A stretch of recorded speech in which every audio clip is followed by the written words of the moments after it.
In today's video, I'm going to show you 5 of the best and most useful features Canva has added over the past couple of weeks. And to be honest, the last one is something that has been asked for years. So make sure you stay till the end to find out what that is. Let's dive right in. The first tool I'm going to show you is called Decorate. Basically, what it's going to do is take what you have already and create a background based off of that. So as most of you know, I am a teacher. So let's just say I wanted a Meet the Teacher page, right? I have this little logo in the front. I just put Meet the Teacher and my name. And let's say I needed a background for this. What I'm going to do is I'm going to click the background, go into Edit, and click on Decorate. As you can see, this does have a little crown on it, which means it is a pro feature. So for some of these tools, you may need a pro license. If you're a teacher, you get those for free. You just have to sign up with your school email. If not, they usually have 30-day free trials that you can certainly look for. But this is the Decorate feature. So what I'm going to do is I'm going to click on Decorate, and it's going to use what I tell it to, as well as the foreground, to create a background. So I'm going to just click on Generate. Just let's see what it comes up with on its own. And then obviously we can always go back and add things to it. So as you can see, as it's going, it says generating decorations that match your page, and then you can continue editing. So it gave me these 4 options that I could choose from. If I don't like any of them, I can always tell it to add some more. I can tell it that I love math, enjoy working on computers, and it'll generate it again. And now it gave me 4 more designs to add. So give me the abacus, the computer, the calculator, a CPU over here, a mouse over here. So I can add in any one of these. I can keep it. And obviously, because this is Canva and Canva's pictures, you can move everything around with fidelity. You can change the colors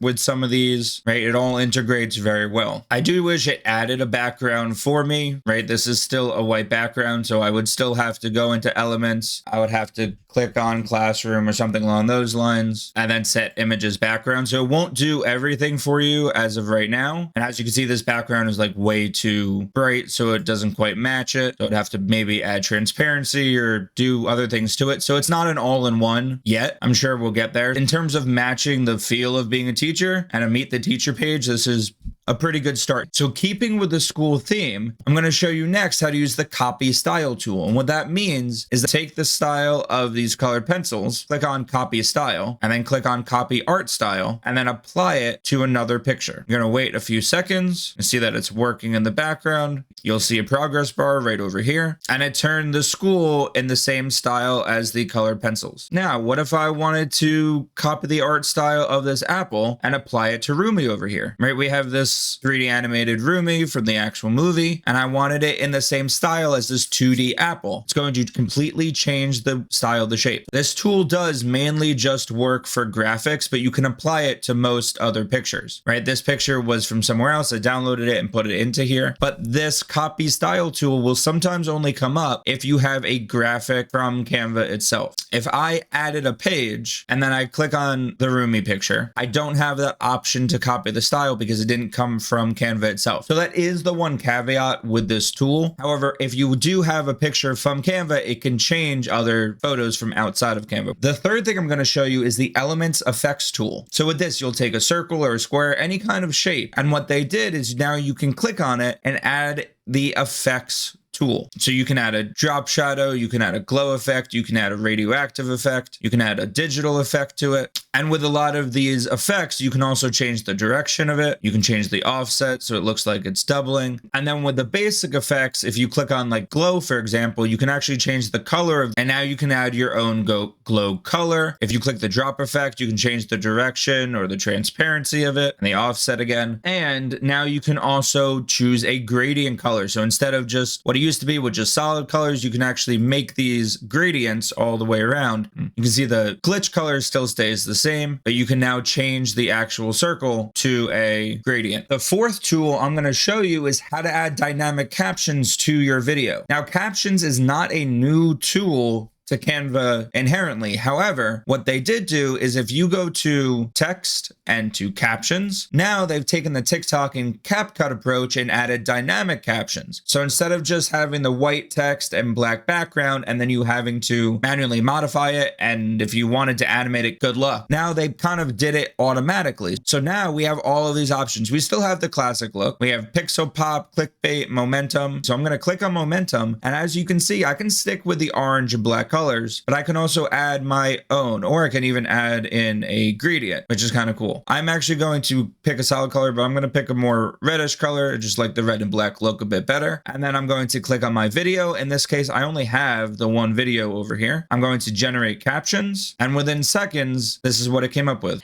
Say we're starting a new project. We can kick things off with a presentation slide.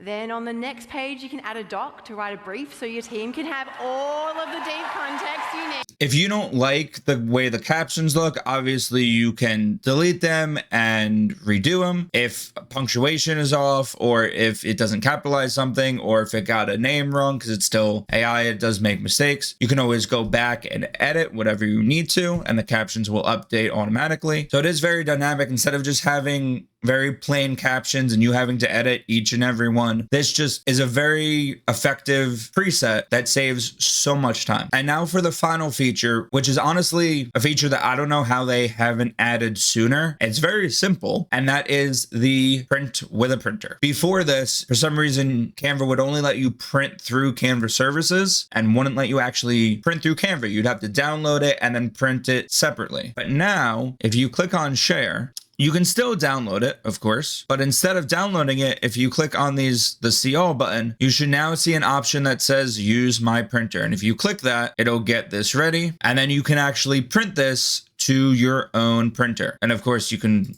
change these settings as you go, which is excellent. So I can click on this one, save it, make it color, make it black and white, whatever I need to. You can change the settings in here and then click on print, which saves a whole lot of hassle, because before you'd have to download it before you're able to print it, which was a very interesting choice. So I'm super glad that they added that. But that's about it for this video. If you enjoyed this video and got something out of it, make sure you leave a like, comment, and subscribe. Let me know what videos you would like to see next, and click here to see a whole playlist of videos I've made on Canva before.